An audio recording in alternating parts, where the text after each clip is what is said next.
what have you found reading Rishi's book about storytelling? Have you had any insights about what storytelling is or how he's conveying his story? Hmm.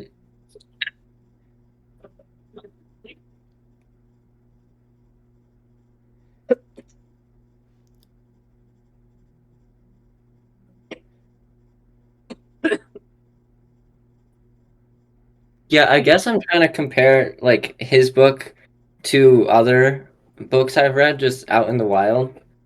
Um,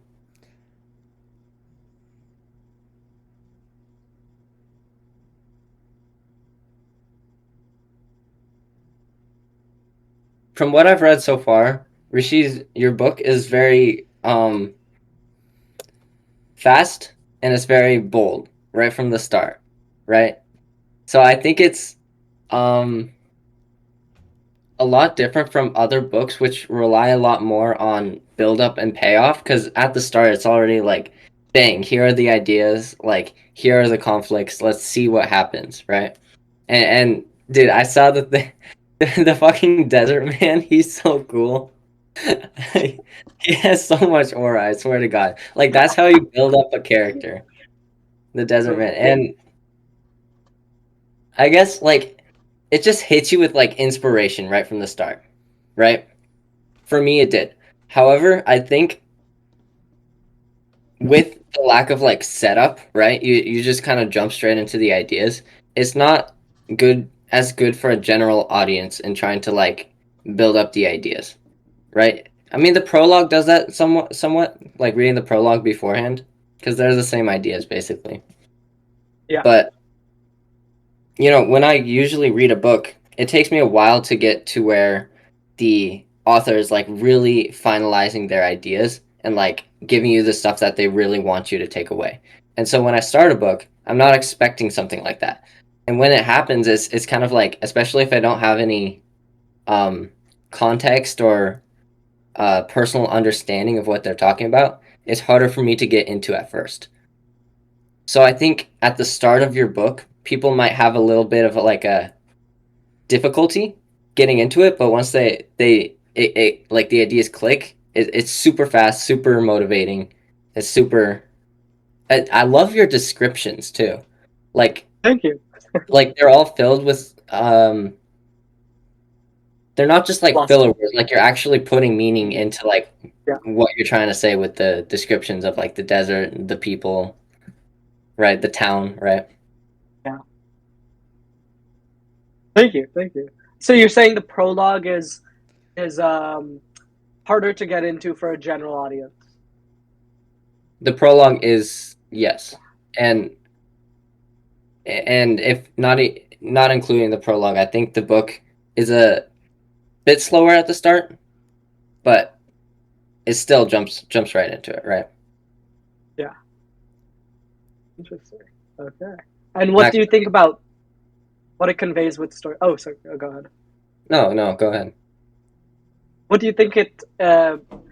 You kind of have you thought about storytelling in general, reading it?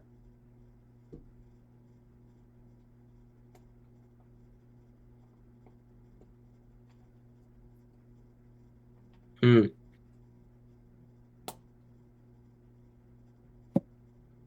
I don't know. I think storytelling provides like a sort of um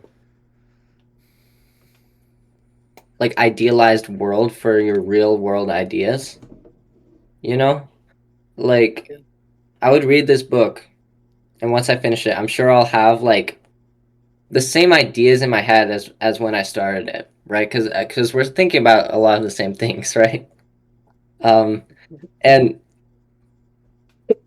it's like when I think about those things, it'll give me a context to think about them in because I read this story and because I connected my emotions to like certain words, certain phrases, certain characters that I was introduced to, right? And I think that's one of the most impactful things about storytelling is that you're like attaching your ideas to this work that you can go back to, you can talk about with others, and that you can really connect to. I don't know. Yeah, I'm curious what Max, where are you and what have you thought so far? I've only read the prologue. The prologue is Uh, great, but what interests me the most about the prologue is I was trying to read it from a hedonist perspective. The standard like person, I was like switching back and forth lenses for myself to a hedonist, and it makes the end very it from a hedonist perspective. The end is very like ambiguous. It makes you like think about it, but throughout the book you kind of dislike Henry. You're kind of voting for the other people, but at the very end, from a hedonist perspective, you're very much left on like a cliffhanger, and it makes you think. So it's you did a really good job. Did you change the ending of the prologue at all? I can't remember if it's my memory of the prologue or if you changed the actual prologue, the ending of it. I changed the ordering of a single line, but I didn't change the ending. Oh, okay. Yeah. I gotta say I disagree with you, Max. Like, What? okay, I didn't specifically read from a hedonist perspective, but I don't think anyone's reading that from a purely hedonistic perspective either. They're reading it to get into the story, right? Most people go into books with a somewhat open mind, right? I think, I mean, it's probably some personal bias, but I was rooting for Henry so heavily, and I was like genuinely sad when like people were telling him no. And I think I actually think that a lot of people would be rooting for Henry just because of how Rishi wrote him, like wrote his perspective into the story as the main perspective. Hmm. And my litmus test for that was to give it to my parents to see if they were able to root for Henry or not, and they were. So I think, hopefully, it'll work. But Max, I do kind of see your point there, where like if you are completely hedonist, it can be a little bit tough to get into because you do root against Henry. Yeah, but that's not your target audience. They Yeah, can exactly. like It's just not. throw away the book Mhm. at that point. Like, Exactly. Like Kyle's right. Like we want people who are like on the fence, and they're gonna come into the book open minded because of that. You know. Yeah, yeah. and people tend to root for the main character like no matter what. Like people rooted for Exactly. Walter White. He's not a good person, you know. True. Yeah. What I've been thinking about with What's the? story. Oh, go on, Rishi. This is a little off topic. I was just gonna ask you, Max. How's the book you're reading on storytelling? Very interesting. It's been giving me a lot of Mm. different perspectives. From the book, I was just thinking about philosophy in general, and I thought of storytelling very much as a line. If we look on this side, there's like Instagram Reels. It's so brain rotted. It's like your subconscious mind. Mm. And then if you go over a little bit, a YouTube video. Then you go over a little bit more. Now it's like reading a book, like reading your book. And then the next category is like abstract poetry, then abstract art. With this Mm. perspective, the farther you go down the line, the less data you're inputting into your brain, but you're more Mm. consciously aware of the data, and Mm. thus it creates a greater internal change, in my opinion. Generally, this isn't Mm. saying inherently. Like if you really think about an Instagram reel very deeply, you'll have a more inherent change. But generally, people get the most change from more the middle ground, like books and movies, because this side of the spectrum, like abstract art and poetry, that requires much too conscious thought. It's very like Mm. abstract and it requires a lot more brain power than this side. So I very much see storytelling as a spectrum. This side isn't necessarily better than this side. They're all important. Even Instagram Reels, it's the most viewed medium platform. A few hundred years ago, there'd be 10,000 people waiting outside the Grand Hall to see like the newest painting. It was like a huge phenomenon. Everyone would get excited. It was very Mm. well known to look at art. Now it's Instagram Reels. Everyone's receiving all these inputs, even though it's not impacting them greatly. They're inputting data that affects their future decisions on the subconscious Mm. level. So this is my opinion with the storytelling spectrum. What do you guys think about this? Just to make a quick comment on the Instagram Reels thing, like I've seen that so much here. It's mind boggling to me that so many people spend so much time Reels and TikTok. Like, if they just have like 5 minutes between classes, they're scrolling on Reels for 5 minutes. It's like their default state. It's insane to me. But I totally agree with you, Max. Like, I think what Instagram Reels is doing is it's an echo chamber, right? So it's feeding you what you want to be fed. Versus things like abstract art on the other end of the spectrum, it doesn't feed you anything. Instead, it's a stimulus for active thought, right? So you are the actor who is required to think philosophically. You are the actor who must do the critical analysis. And all it does is it gives you a little bit of prompting for that. It's like with a AI model, if you have a generative AI that creates a picture, you have to give it a seed, and the seed will determine, what the artwork tends to be. But the things on the far end of the spectrum that make you think critically are like that seed. Versus with something like Instagram Reels, the painting's already done for you. You don't. There's nothing to do there. There's no critical thinking. Exactly. It's I agree with you. there's a lag. So here, go on. No, you're good. I agree with you where books and movies I think most people use because they give you just enough seeds such that you can understand the author's philosophy and then connect the dots yourself and then take that philosophy as your own. So I think that's why people tend towards books and movies because it's really hard to create your own philosophy. It's a lot easier to know someone else is out there thinking the same thing you think. And it's a lot easier to um, get a justified philosophy. Like a book or a movie will have their philosophy pre-justified because someone's writing it, right? Someone believes that philosophy and is justifying it to an audience. Versus with a something like abstract art or abstract poetry, there's no set end point for that. The purpose of abstract art or poetry is to raise a question, not give an answer. And a lot of the times with books and movies, it both raises a question and sometimes gives a little bit of an answer too. So I think you are right. Like a lot of people do extract their philosophy from these books because that is what their purpose is. When the author sits down, writes a book or writes a screenplay, they have some sort of philosophy they want to convey. I agree, but the one benefit I was thinking about this, like books and movies seem like the best medium ever. But the most people consume reels. But is that a worse audience, or is it a middle ground? I mean, they both have pros and cons, really. This seems much more on the subconscious level. You're programming people, but this is a deeper type of programming, but you reach less people. Where I started to question utilitarianism, like the greatest amount of good for the greatest amount of people, and where I learned about like the trolley problem and stuff like that, it was from Reels, from TikTok actually. During COVID, there was this channel who did a bunch of like philosophy like topics, and I just watched those and I started thinking about them. So I do think they're helpful, like especially if they're done the right way. AJ, good to see you. How's it AJ. going? Oh, hello. Yeah, I can't stay for long. I just wanted to join real quick and yeah, to see what's going on.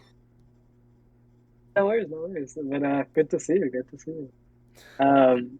We're just talking about storytelling, and Max introduced the idea of like a spectrum where one end of the spectrum is reels, something that is very subconscious, no critical thinking, and then in the middle is kind of movies and books, and then on the very far end is abstract art and poetry that is all critical thinking, pretty much all on you to extract philosophy. And so we were just talking about what is the most effective way to deliver philosophy.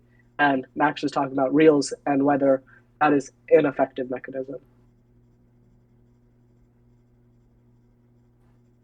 Max, so have you thought about using reels to convey philosophy?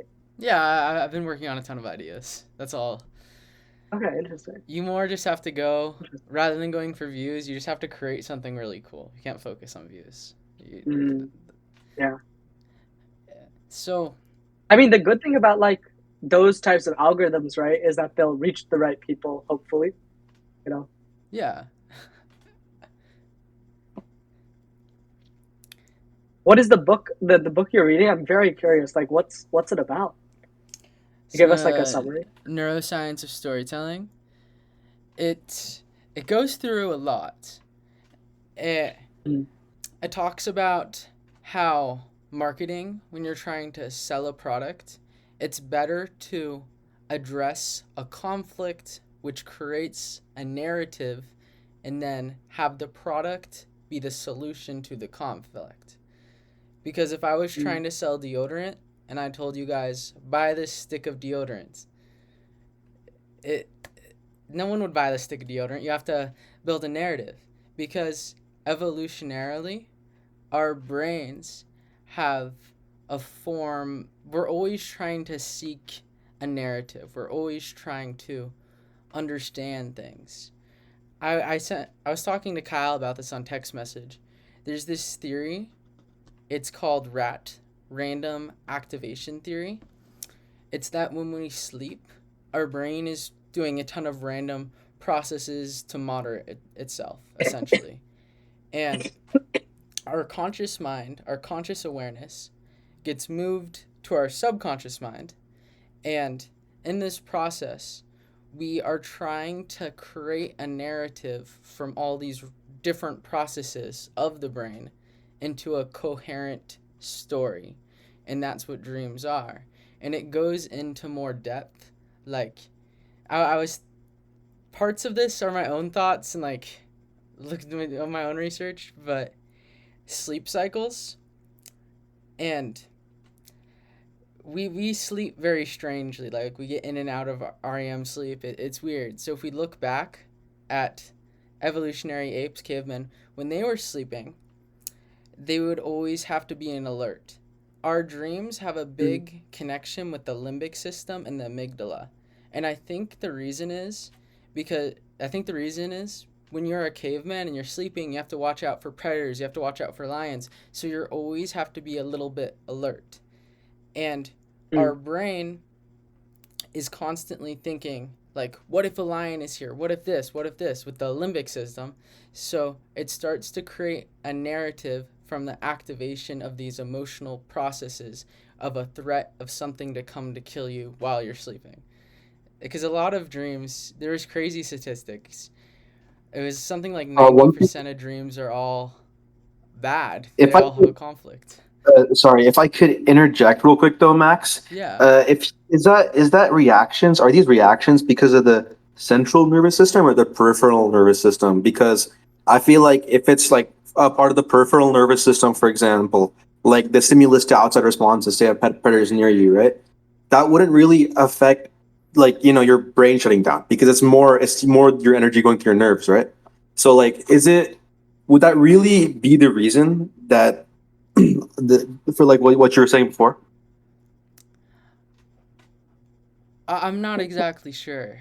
There's something to do with the brain stem where we're in this mind state while we're dreaming and sleeping, and we're having actual reactions. Like we're trying to tell our arm to move, we're trying to do this, that. But there's a disconnection with something to do with the brain stem from the central nervous system and the actual mind. So those actions don't actually work. I know that, but I can't answer your question. Rishi, do you have any thoughts? It. I actually. One of the things that's interesting is that the reason people are like night owls and early risers and stuff like that. One of the leading theories, at least for it, is that epigenetically, like with um, uh, essentially like it's not completely genetically. Epigenetics is like what's on top of your DNA, kind of. It's environmental factors, but epigenetically, we've been kind of programmed to have uh, alternate times when we would sleep because we would want people to be on guard for our tribe to watch out for predators while some people are sleeping. So we have, like, historians think that most likely there were always people on guard because people would sleep at different times and protect the tribe when they're not sleeping. So it does make me think that perhaps, like, the amygdala, it does make me think that people might not have feared being attacked by a predator as much just because they knew that someone would be guarding them. And if you did have a tribe that didn't have someone guarding them in the night, they probably would have died off because either another tribe would have attacked them for resources or a predator. They could have just not woken up when there's like a natural disaster, flood, fire, something like that. It would, like, over 10,000 years, it would be likely that they would have been wiped out. So it makes sense that you would have these people that have the epigenetics that make them have offset timings to go to sleep. And if that's the case, then that means that also they most likely don't fear something attacking them in their sleep as well, Yeah, that makes sense. I was, you've told me about that before, and I was thinking about that. There is another explanation to this narrative that we create in our mind, the story that we're telling ourselves, that the brain is, there was this guy named Michael Jovint. He was at the time of Sigmund Freud, but he was less known. And he would dissect cats' brains and do experiments, testing and scanning them. And he came to the conclusion that our brains are stimulating itself to almost train it in the night. It addresses conflict and it tries to find a solution in that narrative, similar to how a story addresses a conflict and has a solution. So in a way, it's preparing us for different social situations, our greatest fears, getting chased, falling, etc. Yeah, that makes a lot of sense to me. Yeah. The brain does just make models, right? Mental models. Seems like what he's proposing as well. We're always trying to find It models narrative. how to handle a situation. Yeah, go ahead, sorry. Oh, the lag.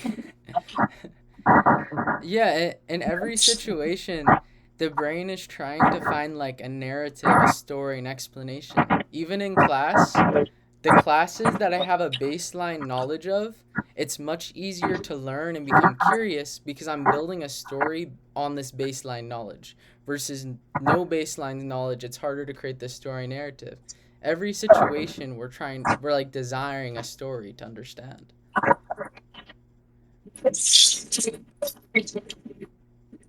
And in the book, does he talk about how to make stories more effective given neuroscience? Storytelling? Yeah. He gives a lot of examples. A lot of what you've said, I feel like he's mimicking, but on a different scale. He talks about how it's very good to address a setting and a conflict and really try to get into the shoes of the character. He doesn't explain, there's not very, it's just kind of general stuff. I can't think of any good examples of connecting the neuroscience to story. It's mainly like studies and then the story. But being unbiased in the start helps. Being what? Being unbiased, so you can see the view. Like if you start off a story and say universalism is the answer, that's a lot harder to get a person to agree with your philosophy.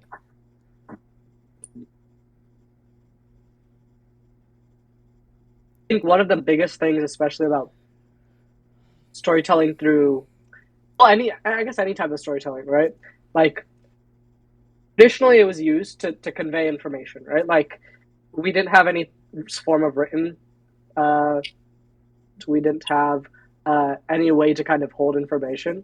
So people would still tell stories to hold important pieces of information. Like, I know one of the biggest pieces of information was like, people wanted to know how to hold, how to make fire, or like make wheat, or like where to find water, stuff like that. And they would embed those pieces of knowledge into stories that they would pass down, like, Prometheus went and did this to make fire, or the god Persephone went and did this to make wheat, etc.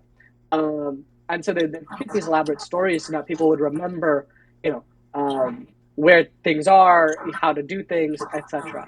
And then it also turned into moral lessons. People wanted to spread moral lessons and remember moral ideas. They would use stories to convey those. And one of the biggest reasons that we do this, and it's talked about in *Sapiens* as well, and which I know you guys have read, is that it constructs a new world, right? It constructs a literal world in your head. And we humans are probably one of the few species that can do this. We can take an abstract idea and create a world within our head. That's quite a impressive mental feat.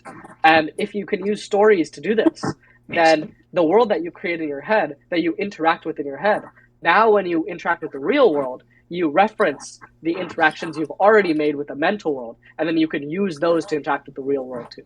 So I think that's very powerful with stories, is that it constructs a world, like Kyle was saying before, an idealized world, where ideas can kind of be perfectly suited towards that world. And then now when you interact with the real world, you only see it through that lens of the idea you adopted. So, for example, a universalist book, if I construct a world where only universalism is successful, where only universalism is the right thing to do, then as people read that book, they follow those characters, they think to themselves that, wow, okay, this character has to become universalist. I have to become universalist to live in this world.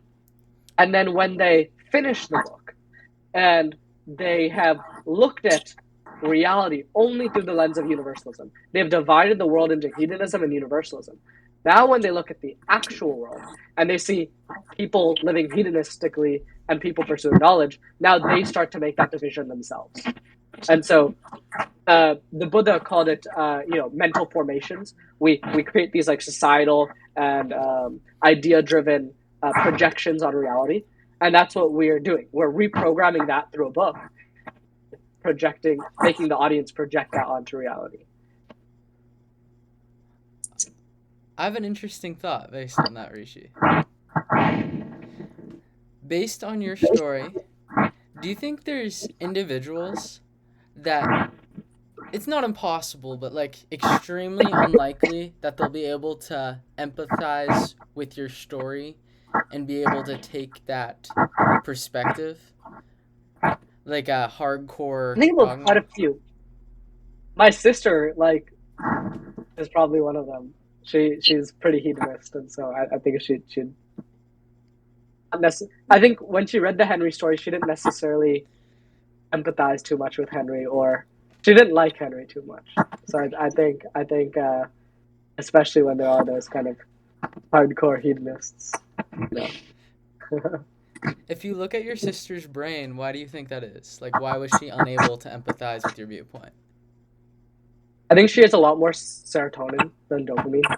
I think we have a lot more dopamine than serotonin. So I have a deficiency in serotonin and an excess in dopamine. And a lot of, I assume you guys do too, at least a vast majority of you. Versus she has an excess of serotonin and a decrease in dopamine. So she is content, but doesn't get motivation to pursue goals, versus we get motivation to pursue goals but are not content.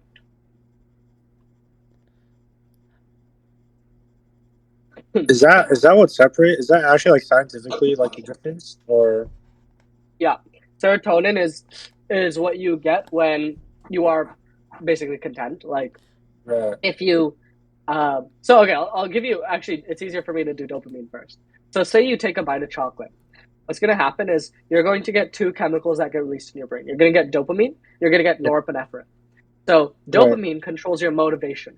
So like if you take out dopamine from the brain of a rat and you just put food in front of it, it won't get the food. But if you put food on its tongue, it'll eat the food because it still wants the food. It's still hungry. It just has no motivation to get the food. So dopamine is just pure motivation. Right. Norepinephrine is pain. So if you eat the chocolate and you don't do anything, you're experiencing actual pain. And when you eat another bite of chocolate, pain goes away, dopamine goes up again. With serotonin, what it is like a reward signal after the fact. So after you've kind of, and it's more geared towards like sensory stuff, like say, like say I say okay, like a good example is like an orgasm. A lot of serotonin is released. That's a good example. Before the fact, dopamine is released. Dopamine is rising, rising, rising. Motivation, motivation, motivation. After the fact, serotonin is released. You feel calm. You feel content. You feel like nothing else really matters. Serotonin also, Yeah. both dopamine and serotonin have a lot of other stuff too, but Yeah. these are their reward signals. Yeah. I know what like serotonin and dopamine are. I'm just like wondering, like, for example, someone like Elon Musk, like has anyone like scientifically actually like measured the amounts of like dopamine and serotonin? Like, is it like a thing One at good way to do it. birth? Is it like a thing at birth? Is it like you train your brain and like slowly, you know, some people go more serotonin heavy, some people more like just are naturally more dopamine heavy. Like, what separates the two like default states of like serotonin and dopamine levels in the brain? Okay, well, I know at birth there are a variety of differences. Like, for example, with obsessive compulsive disorder, OCD, you have Right. a lot less serotonin and a lot more dopamine. So that is Right. something I have, which makes me, have that naturally. I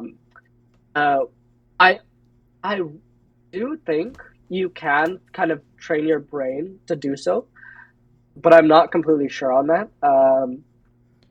It would make sense to me because both of them are reward signals, and whenever you're perceiving to get a reward, and that comes from dopamine, those pathways would be strengthened, and then dopamine would you would want to use those pathways more. So I assume, but I'm not too sure on that. So don't quote me.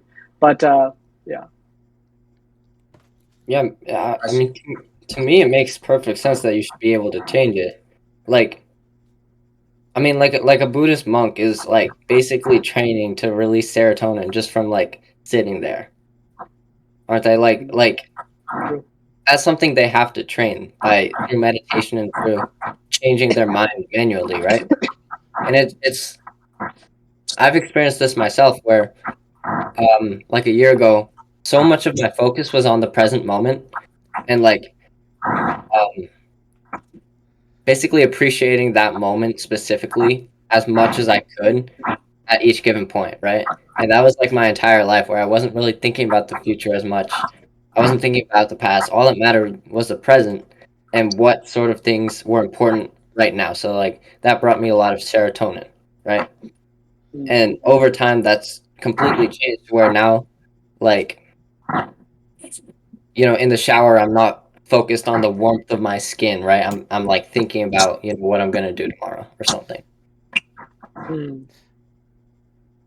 Interesting. Yeah, I think that makes sense. Yeah. But I believe, yeah, I agree with you that we can generally change our mind, but I bet there is cases where people are actually trapped in hell based on whatever they were given by birth. Maybe they were somehow their brain structure was formatted so they're unable to be motivated or pursue these things. And the only way to fix that is to actually change. You can change the brain in meditation, but only to a certain extent. And Rishi, your point with your sister having too much serotonin, not being able to empathize with your story, I don't think that's the core reason your sister wasn't able to see your viewpoint. So the experience of empathy is thought to be in this part of the brain that is called anterior insulin. And when the anterior insulin is in the limbic system, kind of near more the center in here, and this part of the brain, when you try to empathize with someone, it is firing neurons based on experiences and memories you have based on your interpretation of the situation. So people that are unable to empathize with stories, I believe they don't have the right input or data to fire the right neurons to be able to see that viewpoint. But it very much, They haven't had those experiences. Like yeah, that. they That's what haven't you're had saying? the experiences to be able to fire it to empathize. So I guess it would have to be very Yeah. specific towards the individual. You would need to give them the Yeah. exact right experience. I totally agree. And I think one of the reasons she hasn't had those experiences because she does tend to lean more hedonistically. So Ah. because she has less, dopamine, she doesn't pursue, the same things Henry would pursue or we would pursue. So she couldn't empathize. I totally agree with you. It's like it's all about experience. Like she doesn't have those experiences that Henry would. How do you think storytelling shapes children's minds?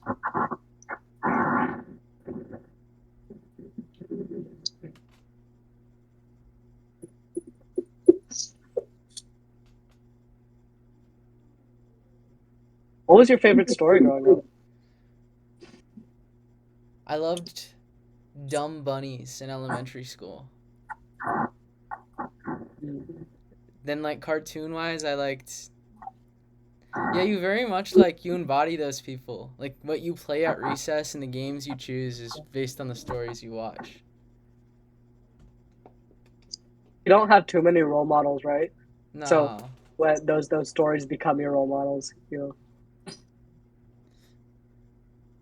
Yeah, like I like Phineas and Ferb, and then I started like Ah. trying to do the stuff they did in episodes. But yeah, I think it's very much like a thing where you try to model the people you see in stories. That happened to me I when mean, I was go ahead.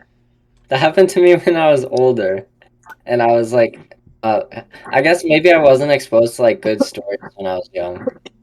I don't know. Uh, I mean, I read like stuff like Percy Jackson and Hmm. like Warrior Cats, if you know that, like elementary Yeah. grade books. But I Yeah. never like wanted to act like those characters.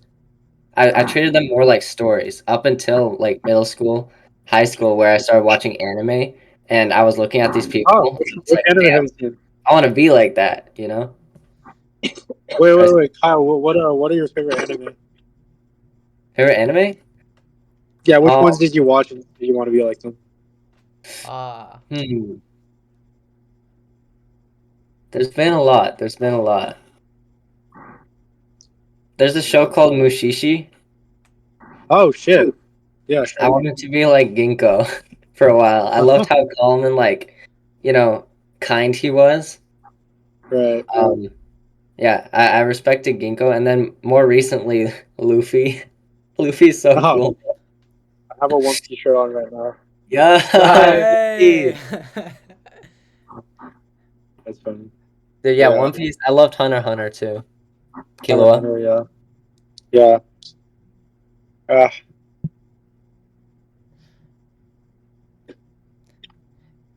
Yeah, those stories had a big impact on me. All those do you anime. think you think if you didn't have those like role models from those stories, you'd be a different person? Yeah, I mean, I don't know how severely different I would be, but I think they played a pretty important role in my life. It depends. Like I watched probably over 100 anime in my lifetime, and Hmm. like 80-90% of them just I don't think about like regularly at all, right? Yeah. Like if someone brings it up, I can go back into my storage, but like it doesn't impact me to where like I'm thinking about like quotes like I have no enemies, you know? Mm. That actually had a physical impact where it's like a quote that I remember to this day, right? Hmm. yeah. So it's like a Did you select read Did you read the manga for uh that quotes from from Vinland Vinland Saga. Okay, yeah. okay. Vinland Saga. Okay. If you got an average child and locked it in a white room with one book, you write it, just a total fiction explanation about the universe. How likely do you think that child, they have the materials to learn to read in this book? That's all they have in this white room. They get provided food in the bathroom. Do you think they'll take this as the inherent truth to the universe since they have no other input? 100%. Definitely, yeah. Jesuit priest who said, "Give me any 3-year-old child give me any 3-year-old child, and I can make him a That's not a great start Jesuit to a or something like priest that." story. Yeah, it's not. What'd you say, Skylar? I said that's not a great start to a priest story.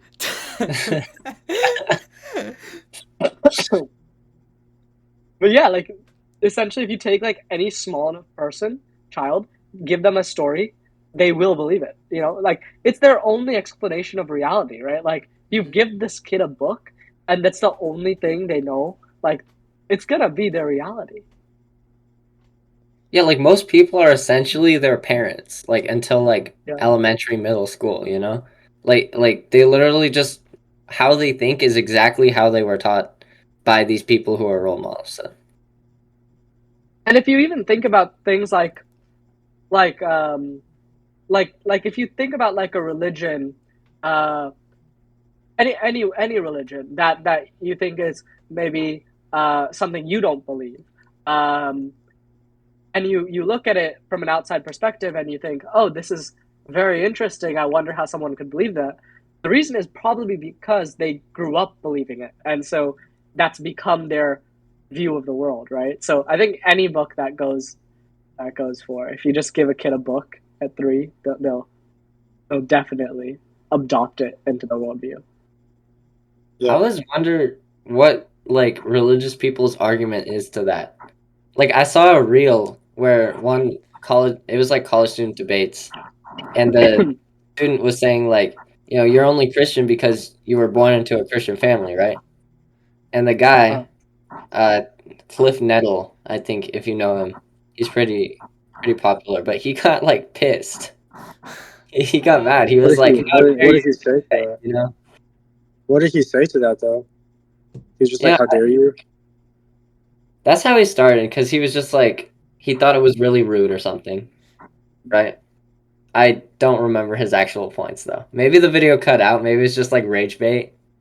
But I'm curious what someone would say to that. Yeah. Kyle, I talk to this Christian person about philosophy every few months on a call, and we get pretty in depth. And whenever that question gets brought up, it comes down to that they know the truth and they understand the truth, and other religions don't. That's essentially their response. Yes, every time. Well, how do they? They're like, you can't understand because I understand.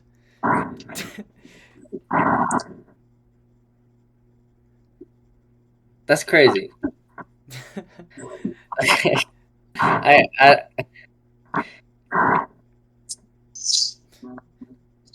It's just kind of hard to talk to someone like that because you're doing everything you can to understand, right? You know, like they just assume that you're not. If you're not trying hard enough to understand, like, you know, you're just not gonna get it.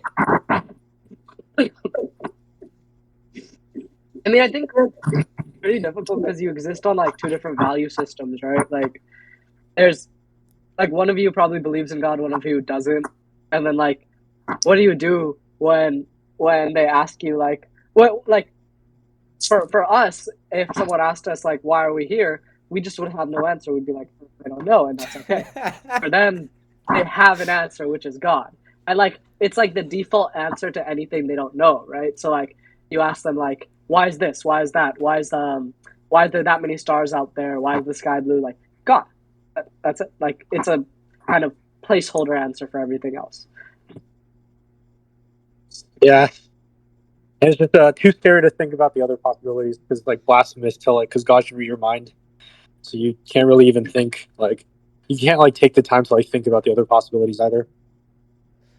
Oh yeah, you've had experience with like Christianity, Skylar. Like, what's your Yeah, opinion I of the was Christian. storytelling and all this? Um, yeah, I mean, I think it's just you just get too comfortable and too scared and believing the same thing. I was Christian for like most of my life, so not like most of my life, but like probably from like ages like 5 to like 15, 14-ish. Yeah, I think you just get comfortable believing the same thing, and you kind of just like, you can't really question it, or else you're sinning. So it's a hard thing to like snap out of, I'd say, maybe. Because What do like you the get act, out of it? What? You Wait, decide like so what? oh, me? Yeah. Oh, I took a bio class and I was like, oh, evolution's real, God is fake.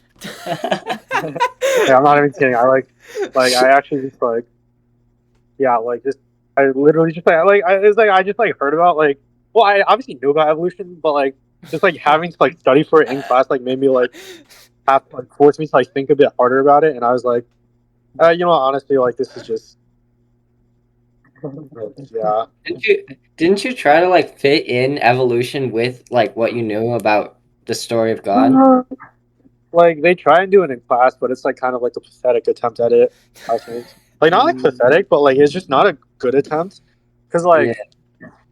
like I think like not like I'm not like trying to like say strong words, but like um I don't think you like I think like yeah, I'm not gonna lie, like if you have like just thoughts for yourself that aren't like God is like just without a doubt real, you kind of realize that like there's no good explanation for like meshing God with evolution. At least like not the type of God that we know. Like I still am like very open to the possibility of like some something, right? Maybe it's like freaking like the universe, maybe it's whatever. Like I'm very open to that possibility. I'm like very sure that it's probably not the God, like the Christian God or like the Islam God or whatever. But like, it could be like some higher power. Like, Hmm. but um, yeah, I don't know. But I wonder if do you guys believe in any like higher, like not like like a God, like a deity, like a or like whatever. But like, do you guys believe in that type of stuff? I believe it's likely that there's some sort of higher consciousness, but Yeah, I can't pretend to know it. yeah. I mean higher though. Like what does higher entail? I don't know, like something, maybe the creator of the universe, right?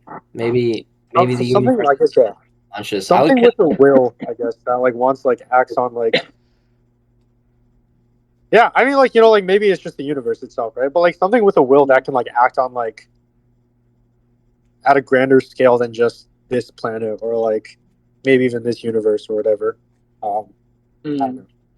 Yeah, I mean, Like even like sufficiently advanced aliens I could consider gods. I mean, I would yeah, agree. Like, there's probably like very advanced aliens or something out there, or like dimensional beings, or different dimensional beings. I don't know if I'd say like necessarily like a higher power or like divine figure. Hmm. But I would kind of agree with you, Skylar. Like maybe it is like just the universe or something. yeah. I'm not sure like what it would be, but I Yeah. imagine there's probably something, right? Like maybe like yeah. I don't know. I feel like if it was the conception of like a kind of god that was putting us into like heaven or hell, and like Yeah, that's uh, tough. Yeah, I feel like I that doesn't would make sense because oppose like that god. I would actively oppose that god. Like, yeah, it's just I don't know like why you like put us on this earth just to like send us to like hell, like so what the hell? um, but like okay, I guess like one question I just like came to my mind is um, like why is it human nature to like believe in God? Like I actually think it probably is human nature to like believe in a higher power because like Mm. or maybe not, maybe it's because we were so stupid back then, like we couldn't explain things, so we just said God did this, right? Like like, or like our ancestor, like like whatever. Like every culture has like Anunnaki. their own gods, right? Anunnaki alien. So like, why did like every culture independently like come to the conclusion that like God is a real thing? I think okay. Here's my hypothesis, and you guys feel free to like jump in. But okay, here's my thoughts. We are pattern recognition machines, right? We see an effect, and we want to trace back its cause, and then we think that every time that effect happens, that cause preceded it, right? For example, like every time this water bottle falls to the ground, it's because gravity caused it. And now I take that pattern, apply it to other things, like every time a ball falls or a tree falls, etc. But I think there's so much out there that is very, very complex and has a bunch of different causes and causes that we before we couldn't trace, like only through science, modern science, we can now trace it. That we just decided, okay, let's just call it God. Like rain, for example. Rain is like so many different causes. There's so many causes for rain. And there's even if like a scientist back then tried to make like prediction algorithms for rain, there's so many inputs that he couldn't take into account. So it's any model he would have made would be wrong. So the only possible model to make as a cause for that effect would be a supernatural being with a will. Like they chose for it to rain now, they chose not for it to rain now. So I think that's the reason. But Do you think go that's ahead. like, but like, do you think out of like all the possibilities of like just causes, like why did every single like human ever, like I'm sure like the answer is like very simple. It's just like we're like there is like some cause that like we can't explain, and we want it to like probably take the shape of like something we're familiar with, and it's like nicer if it's like a human versus like I don't know, some big like fucking storm cloud that like makes everything happen. Well, not like storm cloud, but like some weird amorphous, like maybe like no one believes like God is like a plant or something, right? Like everyone thinks God is like a human, Well, I a mean, human. the Native Americans thought like God was in nature and stuff like that. Really? Yeah, Well, like the Native Americans. for I guess like, well, I think it made like they have like they believe in like like animal shaped gods, but yeah, no, I I think mean, I'm just even asking something stupid. Yeah, it's just like it's just no, we no. believe in things that we're familiar with. I Like, see your point though. Like, why all like humanish? What you're asking? Like, or yeah, like why? Yeah, I mean, I don't think this is like, I don't think it's like anything profound. I'm pretty sure it's just like we're just we just believe in, like I can't imagine a new color, so I can't like imagine like a new Oh, god, good kind point. of thing. Yeah, I guess. I don't know. Yeah, if you're creating a narrative about the universe, going cause and effect makes a lot of sense. And then when you get to the very end, the creator, the most basic assumption would be something with two eyes, a mouth, a nose. You would construct something similar to a human. So that makes Yeah, perfect sense, Skylar. yeah, Colin, yeah. are you here? I want to hear your opinion on storytelling, man. You're like a yeah, storytelling this is gonna genius. be interesting. English Like, music. Yeah. writer's perspective, who's working on a screenplay. Like, okay. Oh, what the heck? We're working on a screenplay. Colin, yeah, Colin's working on a screenplay. That's cool. Colin, Be absent. Here, if we see his face, we can call him. Yeah. I do gotta head out now, guys. Though it's Yeah. my sister's birthday party. okay, I want. no worries. Oh, happy birthday to your sister. Thank you. Oh, yeah, Yeah. happy birthday. Tell her. Happy birthday, Callie.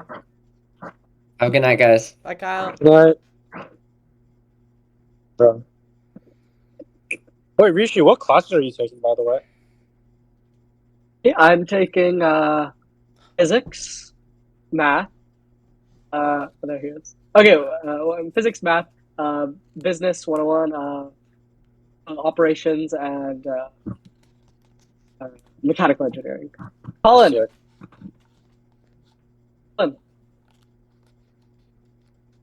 We're excited to hear your perspective on storytelling, Man. screenplay writers. Yeah. Okay. Here's my thing. Hello. A lot of people. You know. Well, first off, I'm familiar with the book. Page 60-ish. Can you guys hear Because of Colin? shit that happened today. But what? What? You're lagging a lot on my ends. You're lagging a little bit. Oh, am I lagging? Guys, fine. Better. Okay. So, Colin, you're still like lagging.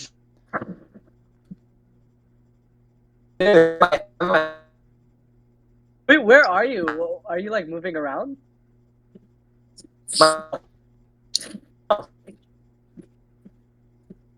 Try leaving and rejoining. Yeah.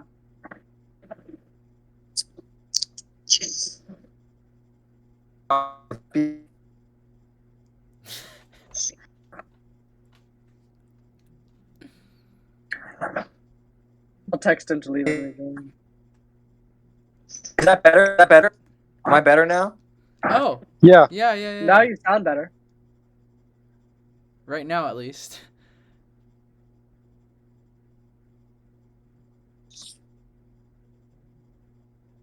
Yeah, but his screenplay is really interesting. Like, I'm excited for him to tell you guys about it. Have you read it? I know what it's about. He's not done with it yet though, so similar to the Henry story. With storytelling, how do you get someone to side with your philosophy?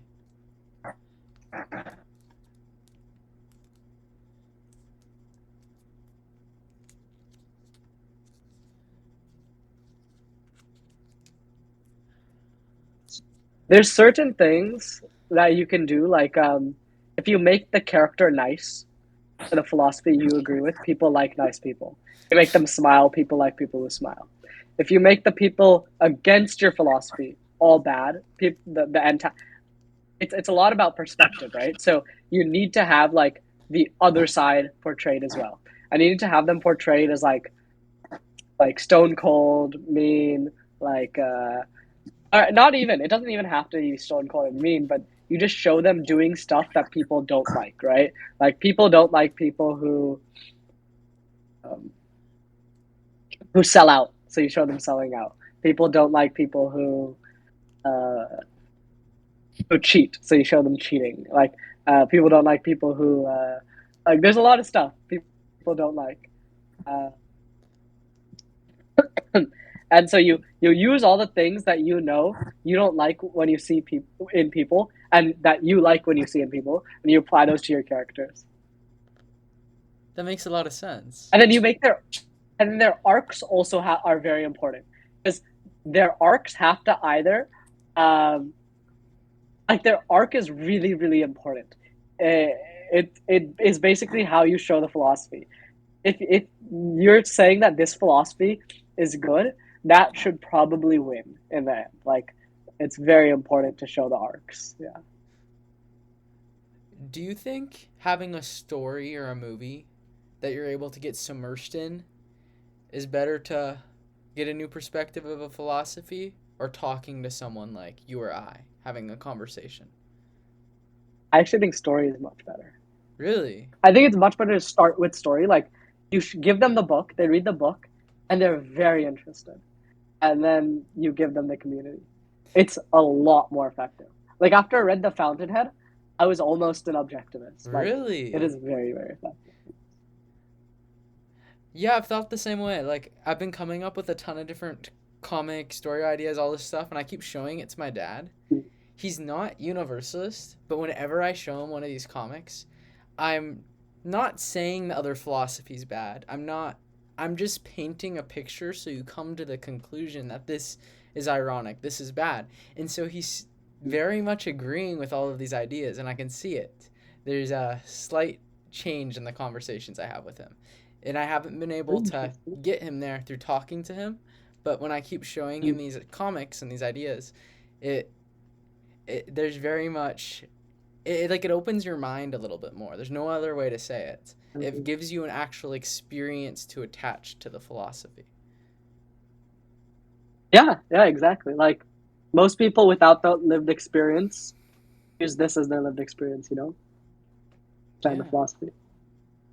Yeah. Also remember repetition is the best form of mind control. So having a book or a story that always repeats a very important lesson, most likely you're going to start to buy into it. Definitely. Have you found any potential people at UFenn? One or two. I'm also joining this philosophy club, which I think will help. Oh. But I found a guy who wants to be president, and he's very open-minded, and like I talked to him about Oh. non-dualism, and he agrees, and like Really? it's interesting. So I think he could be a interesting addition, but there's still some work that needs to be done. It's tough. The world is very. It's tough. Yeah. Patience and persistency, we are bound to succeed. And I think that with the book too, it'll help. Because think about someone like Caleb. It's someone who would have, like we wouldn't have interacted with like day to day because we don't Oh. work in the same places, live in the same places, etc. But he shares the same philosophy basically. So the best way to reach him would be through something like a story, like a book. He picks it up just randomly. Someone suggests it to him. Maybe he sees a reel on Instagram that talks about this book. He picks it up. He reads it. He likes it. He comes to the meetings, like someone like that. It's like you are finding the people across the world. We are connecting them. We are finding those people who believe what we believe. We are bringing them in. Instead of going out searching for those people, we have them come to us. Beautiful. I agree. It's definitely going to connect people. And I'm actually seeing Caleb and Nathan next weekend. Really? Yeah. Cool. Very awesome. Looking forward to it. Nathan wants to make that documentary. He was really excited. Really? He wants to film you? Yeah, wow, interesting. I could see Nathan. So what? Oh, go on. Oh, I was just gonna say, what are you doing down in SF? Just visiting them? I'm looking at UC Berkeley and then an art school in San Francisco, and then I have to tour a few different schools, but yeah. Nice. Yeah, but I could definitely see Nathan being the university. He needs to read my book. I gotta get feedback first from you guys, all the beta testers. But I think if he reads my book, I think he will like it. I think he will agree. Is Colin gonna join? He said his Wi-Fi is bugging, so.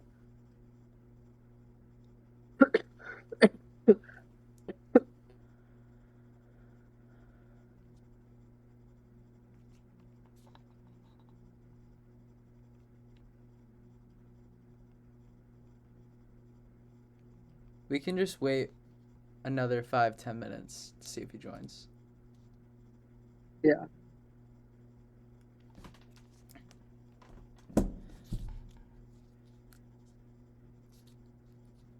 Dude, but I'm so glad we have these universalist meetings because, oh man, it's nice to know that there are others who are thinking about universe, and it's nice. When you talk to others, it's like you have to censor yourself up to 99%. Yeah. But But the guy that wants to be president, that seems like a great opportunity. He likes non-dualism. Yeah, he was just. Man, you're gonna I'll find see how it goes. you are going to find a universalist in the next month. I think, mm, yeah, most likely there will be someone. You'll maybe he won't be universalist, but you'll just know like, okay, it's gonna be like 4 months. I'll hang out with him once a week. But yeah. That's what I'm looking for. Like I can tell. I'm like, oh, this person is going to be a universalist because I can tell they think very logically. I haven't met someone like that yet. I want someone that thinks completely logically.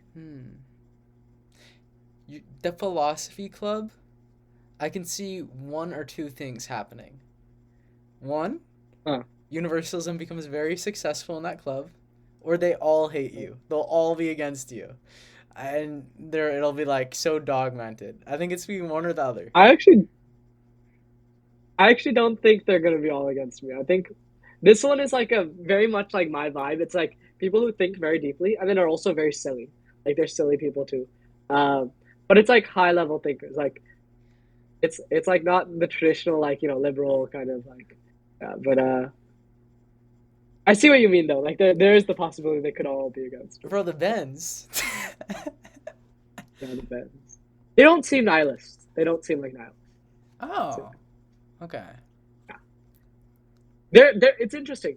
I think they don't think too much as much about metaphysics, about like existence and stuff like that, but they think about like the other philosophical topics. So I think I can get them into metaphysics, which means that I could help them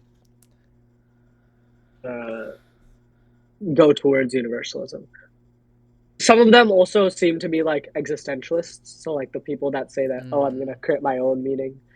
I would say. But I think most existentialists are not happy. Yeah, go ahead. That's the standard Western philosophy. Yeah. It's existential, hedon, nihilist. It's all the same thing. It's all the same thing. Yeah. It's nothing else. Have you learned anything neuroscience related with storytelling? Most of the stuff I have learned is neuroscience related. Basically, just we are model making machines. We take in data, create a mental model, and then essentially how our brain works, right, is we construct. It's a two-way process. We take an input and then we also construct we take in reality and then we also construct reality, right? So like it's a two-way process. It's like we take in like half of reality, like really quickly we take in like half reality, and then we fill in the gaps here and there. So like for example, if I see like a person on the street who's like I don't know, really shady looking or something, or like no, I see a person on the street in like a suit. I quickly see them, split second, snap, like just quickly.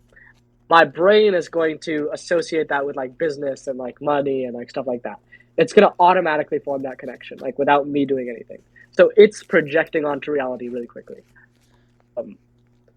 And we do that with so many things, right? And that's all based on the mental models we create. The mental models we create are based on the data we take in from reality. So as soon as you switch reality with a story, now the data is changing, the mental model is changing, and now when we fill it, we interact with the real world and go to fill in those gaps. Those gaps will be filled in with the idealized reality, with the philosophy that you've just read. It's interesting, yeah. It's very interesting. It really reminds me of how I've been obsessing over logo design and branding to try to find the perfect branding for myself, and how everything is so associative. Things like smiling and certain words like curiosity, there's a very good stigma behind it, no matter what your beliefs are. It's very universal. At one point, I was thinking about going by the name non-duality, but I cut that because some people have an association, a stigma against that. So then it like hurts my ideas. What is the logo for? Myself, my art, reels and stuff. videos. I always love the chicken. Yeah, I like the chicken too, but when you look at it, you very much think super humorous, maybe kind of like it's shaking, maybe not really anxious. I Vibe think are it you goes straight to trying to go joke. for? What vibe are you trying to go for? Let me show you.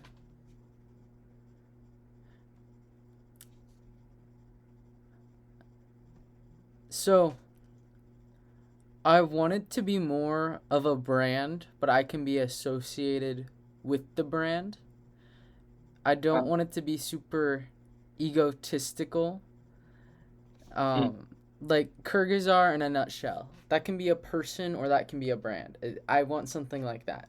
I don't want to have a name just like Leonardo da Vinci that kind of puts a cap on what he's capable of. So I want it to be large, and I guess I want it to be associated with something that is curious or open. Okay. Those are the best values that relate to me in the general public. I was thinking about doing things with neurotech, and I can't. I need to have the persona of a super nice, friendly guy, and then bring in these ideas. Okay. Okay, if you had to describe things that are similar, not necessarily channels or anything like that, just things that are similar, like like like a red chair or like a waterfall or something. Like just describe things that you associate with the vibe that you associate with the vibe. Curiosity and like open-mindedness. Curious. Ideas like random things, Okay, it's just concepts, anything. like Mr. Beast or like anything. Curious George, Banksy, an open door, open window, third eye, a smiley face. I really like the chart of evolution. Love it. So I've been doing a lot with that. I'm trying to stay away from. I love more scientific things, but I would need to do it in a way that doesn't seem evil, which would be difficult for me. Even like robots are Wait, Banksy, I think. associated with evil. True. Banksy, I think, is a very good kind of. Sounds very similar to what you're kind of going for, except smiling Banksy. Like Banksy, you don't really necessarily associate with like happiness or anything, or like cheerfulness, like a smile. Smiling Banksy. Smiling Banksy. Because I think Banksy is very curious. He makes like a lot of commentary about our society. Very interesting. Smiling Banksy. The Earth. Stored. Indoor, open window.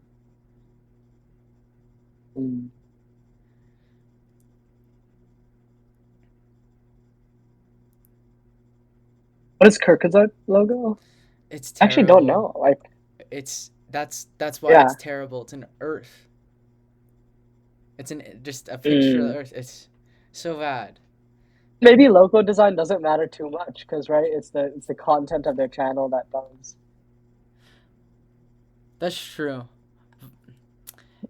It matters a little bit because it's almost better. Like Mr. Beast, it's not a good name. It's not a good symbol, but it is unique and it's easy to spell. So it's very easy to remember versus, I don't know, what's the Venturism or do you know what I'm talking about? The VE channel. You always watch the videos with the one guy with the beard. Veritasium? Veritasium. Yeah, that's terrible. Terrible. Not true. Great videos though. Great videos, but terrible branding. But why does do you think it matters more when you're taking off? Yeah. Even then, I think content is the most important thing, right? There's a point where it becomes very significant to change your branding. Once you get large enough, I would say like anything above 50,000 followers, it's very devastating to change your branding. I've seen it with other content creators and myself. There's less, a lot of times people remember the concept of your channel rather than the channel itself. So it's very much the best thing to do is choose a name, choose a logo, and never change it. Okay, have you thought about taking an iconic painting, toying with it, so that it's playful, like this? I always thought something like this was pretty artistic. Let me see. Oh, that's interesting. I like it. It's very playful. That makes you feel like happy. Yeah. It's like, oh, like curious, interesting, like something like that with like Wanderer, oh, Sea of Fog, or like, yeah, there's so many options, like, and it's a cool, like yeah, it's interesting. Yeah, it's with logo design, having a face is so important for content creation. Not branding, but content creation. You're much more likely to follow someone if you can associate that as some form of entity with eyes and mouth that it's alive. Like if you see there's because we're always looking for faces, there's a little bit of like dissonance because when you see a person or an entity, like this person's going somewhere, this brand is doing something.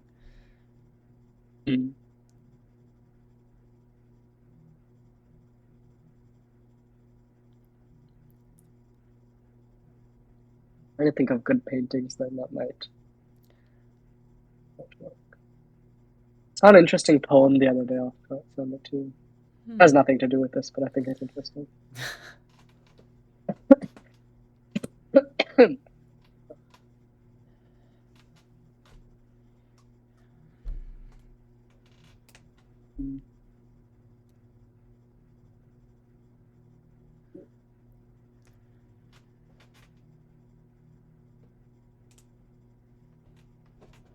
Okay, that's interesting.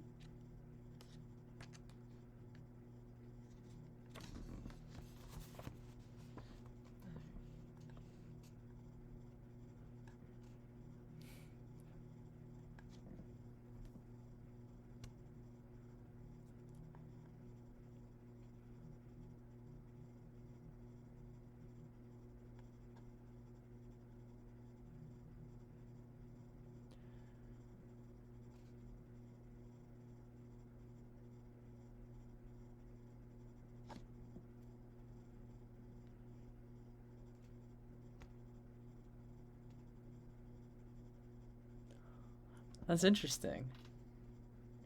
Yeah, interesting, yeah.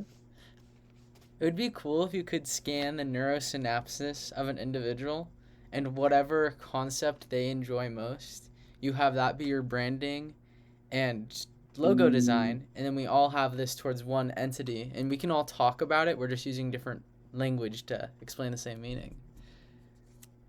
That would be cool. Thank you. That will happen with neurotech. Something like that will happen.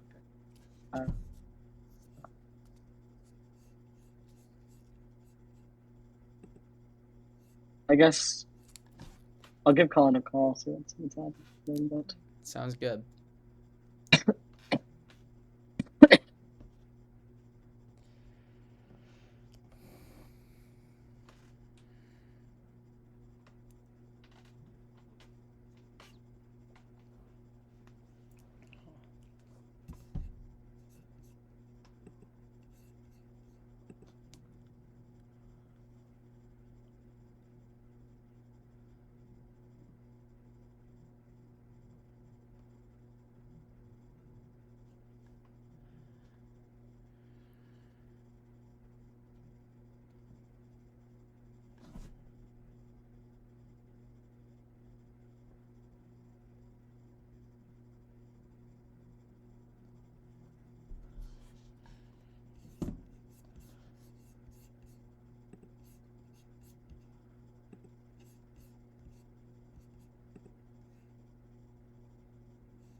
his Wi-Fi is like not working. So One we'll just thing see him in 2 weeks. before you go. Let's do something really deep for our next conversation. I'm not sure what, but let's just choose more abstract and scientific topics. I was hoping for something like death. Death would have been a good one today. Death like- would have been good. Let's make the list of the Inductive next. versus Okay. Death, yeah, like very deep ones. Yeah. math,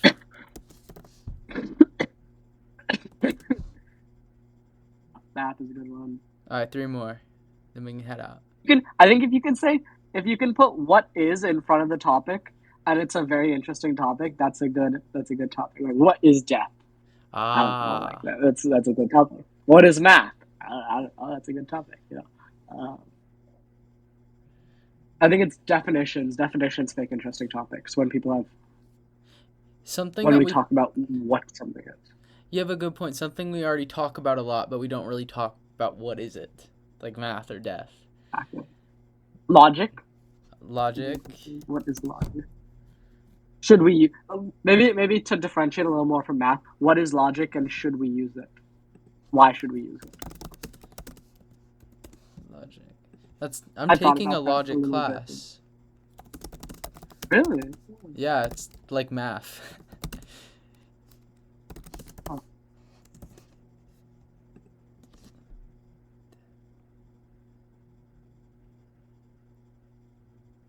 Hmm.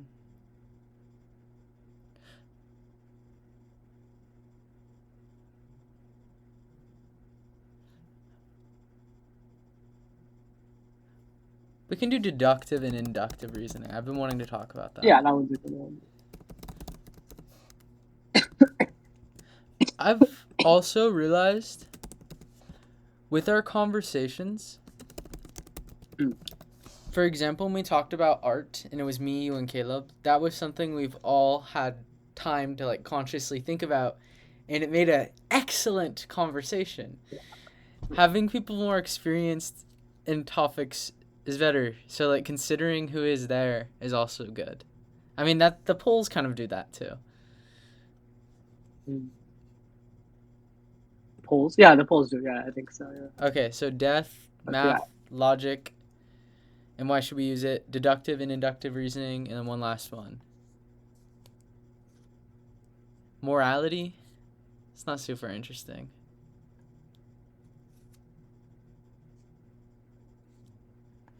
What's something more abstract? Wait, what do we have so far? Death, math, Death. logic, deductive and inductive reasoning. Math, logic, and reasoning, they're all so similar. Like the same Very theory. similar. Yeah, I think we should get rid of inductive and deductive reasoning. Okay. Also, make sure it's what is logic and why should we use it. Yeah. I wrote that down. Okay. Cool.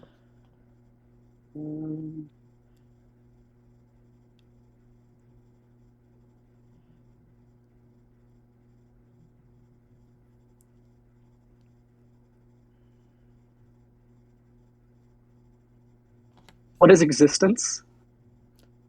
Oh, yeah, that's better. I was No, thinking, what is that's- life? And It's is life? Yeah, what is life? No, what is existence? No, is I think much what is better. life is great. No, because Okay. what if we could do what is what is life is just like death. We'll talk about that. Existence, you can go a lot. There's so many angles. Okay. Existence is good. Oh, what is nothing? What is that? Could we have a conversation about that, or would it just be like? I was thinking about that before I said existence, but I wasn't sure if we could have a I think it would discussion on be it. kind of stupid. yeah. It would be good with the right people. Social advocacy. Oh, meditation. Sure, we can do meditation. Is that too? We've had a lot of talks about perception and consciousness, though. Yeah. We could do what's out there. Aliens, like Possibilities. Oh, I don't know. We haven't done what is drugs. What does the future look like? Oh yeah, let's do that because you can talk about universalism, branding, technological progress. Dyson spheres, multi-planetary species. Yeah. This is a good list. Okay, perfect. I'll put it out in like a week.